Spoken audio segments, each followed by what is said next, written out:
কহিলা যাতু গীতা নামত কইলা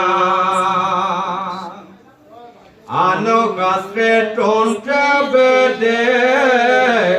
নপাৱে নিশ্চিত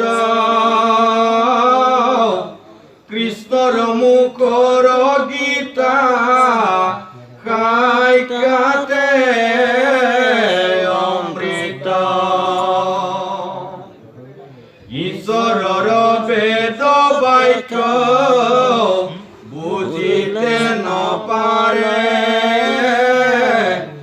আছু গজে আনে ব্ৰহ্ম নুবুজে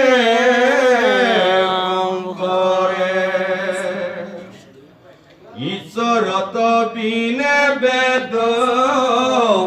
নজানয়মান জাম বুলি গীতা শাস্ত্র বেদর প্রমাণ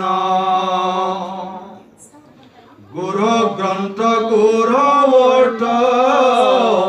যেন মহুদী শুনিলাতে ধর্ম অর্থ সর্বর্গ গীতি গীতা কনিশ্চয় রূপে অভ্যাকৰণৰ নলাগয় শাস্ত্ৰতাৰ